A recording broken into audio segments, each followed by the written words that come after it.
kalau kita lihat dari kasus yang sekarang sedang marak ya, artinya sedang dilakukan proses penyidikan terhadap Helena Lim ini, tentunya pasal yang dikenakan adalah pasal tuh pengerusakan ataupun undang-undang korupsi ya, pengerusakan terhadap komoditi timah ya, tentunya, dan ini menyangkut atau mengenai kerugian negara, tentunya pasal 2, pasal 3. Di mana pasal tersebut adalah menjerat orang yang benar dan terbukti secara sah dan meyakinkan dia melakukan tindak pidana korupsi ya.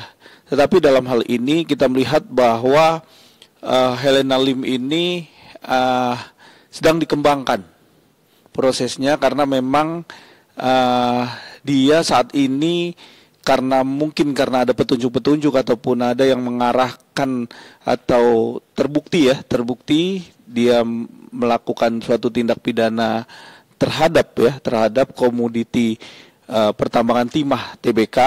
Tentunya merajuk dari itu ada hal-hal yang menyangkut terhadap beliau ya, terhadap Helena Lim. Tentunya pihak Kejaksaan Agung bertindak cepat ya untuk bisa, pertama adalah mengamankan, yang kedua mengembangkan, yang ketiga adalah menetapkan nanti siapa-siapa aja yang bisa menjadi tersangka dalam kasus korupsi tersebut. Ya, tentunya dari pengembangan kasus yang sudah dilakukan oleh pihak Kejaksaan Agung, kita apresiasi ya, 14 orang yang sudah ditetapkan sebagai tersangka. Tentunya pengembangan ini akan terus bergulir berikut dengan beberapa alat bukti dan bentuk-bentuk yang dikorupsi ya, nilai dari korupsi yang dinyatakan sampai 270 sekian triliun, dan nilainya cukup fantastis. Ya, kita lihat di sini adalah extraordinary crime, artinya kejahatan luar biasa. Kejahatan luar biasa ini tentunya harus secara spesifik, secara teliti, dan secara mereka melakukan tindak pidana ini secara terstruktur dan masif. Tentunya tidak juga mereka melakukan dengan via transfer bank, tapi mungkin cash-cashan juga ada, atau mungkin by cash. Nah, ini yang harus kita buktikan, karena dalam hal ini negara ini jelas-jelas sudah dirugikan ya secara finansial, uang dan komoditi timahnya. Tentunya ini berdampak yang sangat serius, karena 278 triliun itu nilainya yang cukup besar dan bukan main-main. Tentunya pasti ini harus lebih serius lagi, pihak Kejaksaan Agung bisa mengembangkan kasus ini sampai dengan aktor intelektualnya. Siapa yang melakukan ini cepat-cepat ditahan, dikembangkan, dan uangnya lari kemana, itu yang terpenting. Sampai sini kan hanya ada 14 tersangka nih Bang, termasuk Dirut PT Timah sendiri nih Bang, Japa Levi serta mantan Direktur Keuangan juga nih Bang. Apakah akan ada yang lain mengerucut ke yang lain juga nih Bang? Ya, tentunya harus ya. Kita melihat bukan hanya Direktur PT Timah ataupun orang keuangannya yang sekarang sedang ditahan ya. Itu juga sebagai bentuk karena adanya perusahaan ataupun corporate yang sekarang ini bertindak langsung ya terhadap izin IUP itu tersendiri, sehingga terjadinya adanya tindak korupsi. Tentunya di sini mereka harus membuka tabir ini. Tentunya ini akan semakin jelas, karena seorang direktur juga akan bertindak seperti itu. Harusnya mereka berpikir ataupun melihat adanya risiko-risiko yang cukup berat. Nah, di sini kita lihat kok berani gitu kan dengan kondisi keadaan yang seperti ini, karena ini sudah terlalu lama dan terbentuknya juga keciumnya baru-baru kemarin ini, karena memang sudah semakin jelas.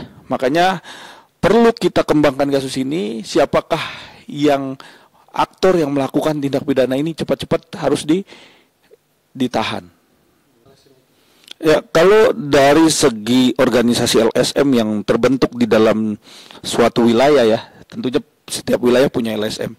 Nah, dengan ini kita melihat nih, karena terlalu besarnya nilai kerugian negara, maka kita patut juga menduga bahwa adanya keterlibatan mereka juga di dalam hal ini. Karena kenapa? Ini sudah terstruktur dari atas sampai ke bawah. Tentunya suatu tindak pidana yang cukup lama dan merugikan negara yang terlalu lama, sehingga ini sudah terstruktur dan masif. Artinya terstruktur dan masif adalah terbentuk suatu tindakan ini, actus reusnya, bahwa adanya tindakan pidana ini sudah terbentuk dan berulang, sehingga ini sudah bukan suatu suatu hal yang ditakutkan, karena LSM pun ada di situ. Dugaannya seperti itu. Karena apa? Kalau memang LSM menjadi buffer atau menjadi pokok untuk bisa membuka tabir ini dari awal, tentu dari awal negara nggak sampai rugi sampai 278 triliun rupiah. Yang tentunya pasti ini sangat besar sekali nilainya, yang perlu kita kejar kerugian negara. Karena di dalam pasal 4 ya, ayat 1 Undang-Undang Nomor 31 korupsi ini menyatakan bahwa setiap pengembalian negara, walaupun uang daripada korupsi ya sudah dikembalikan ke negara, tindak pidananya tidak akan hilang, tetap berjalan. Tentunya kita akan mengejar itu harusnya, dan mengejar uang yang dirugikan sampai seberapa nilainya. Kalau memang 278 triliun, tentunya kita kejar nilai itu. Siapa direkturnya, cek harta kekayaannya, dan semua rekening tabungannya diblokir, ya. Tentunya pasti Kejaksaan Agung lebih cermat dalam hal ini untuk bisa mensita aset-asetnya seperti itu.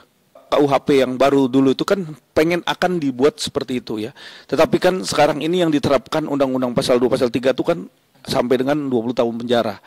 Tapi di sini nggak membuat suatu orang korupsi itu melakukan korupsi itu menjadi efek jerah. Tapi sekarang ini menjadi suatu strukturisasi ya dari A sampai Z, dan ini menjadikan suatu hal yang buat karena ada kesempatan di situ pasti ada jalan, dan pasti kalau melihat hal ini tentunya kita sebagai praktisi hukum akan memberikan suatu efek jerah yang harusnya orang yang melakukan korupsi itu harus dihukum seberat-beratnya, ya kan, sampai seumur hidup, ya kan. Tapi apakah proses seumur hidup ini menjadi efektif untuk negara? Nah, tentunya kita harus menimbang lagi, ataukah ada beberapa poin yang harus dikembalikan dulu uang negara, baru dihitunglah berapa nilai yang harus dijalankan untuk tindak pidana korupsi tersebut, seperti itu. Tentunya kalau di dalam proses peradilan korupsi ya, nilai peradilan korupsi ya, kalau andai kata mengembalikan semua kerugian negara yang telah diambil, tentunya pasti ada perhitungan. Tapi tidak seberat dia tidak mengembalikan kerugian negara, seperti itu. Nah, itulah yang harus poin penting adalah apabila dia tidak bisa mengembalikan kerugian negara, maka dia harus dituntut seberat-beratnya, seperti itu. Berarti meskipun berapapun nilainya, hukumannya maksimal 20 tahun nih Bang ya? Iya, kalau kita lihat Undang-Undang Korupsi pasal 2 pasal 3 seperti itu.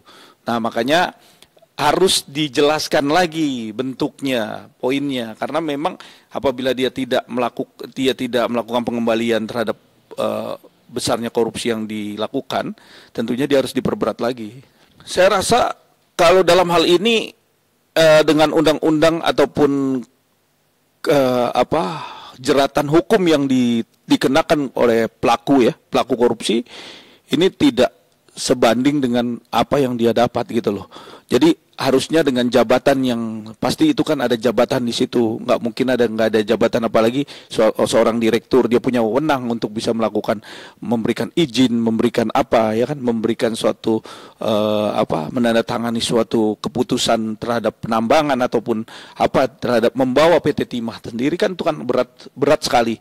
Nah, ini kan jabatan yang ditaruhkan. Makanya dalam pasal itulah menurut saya harus lebih diberatkan lagi dalam hal ini, karena ini menyangkut kerugian negara gitu. Terus Abah sendiri nih melihatnya sih Bang, kan tadi Abang bilang harus seberat-beratnya mungkin yang pantasnya hukuman seperti apa sih Bang?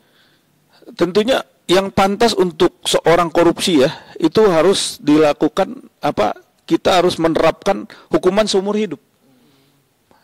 Ya, harus dihukum seumur hidup. Apabila dia mengembalikan semua kerugian negara, maka akan diperhitungkan. Seperti itu. Termasuk aset-asetnya, ya kan? Semua apa yang dilakukan korupsi diambil negara. Setelah itu baru kita mengurangi dari nilai ancaman hukuman seumur hidup, seperti itu. Berarti aset tersebut terhitung juga ya Bang sebagai nilai nilai dari hasil korupsi itu ya Bang?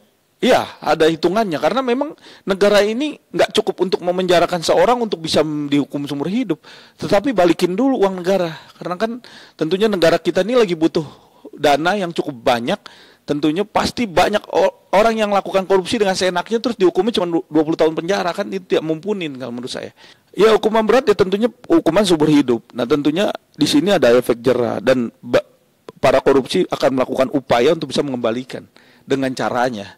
Tentu seperti itu. Dan apapun itu yang mereka lakukan itu adalah yang dilakukan itu adalah biadab sekali gitu loh. Karena apa?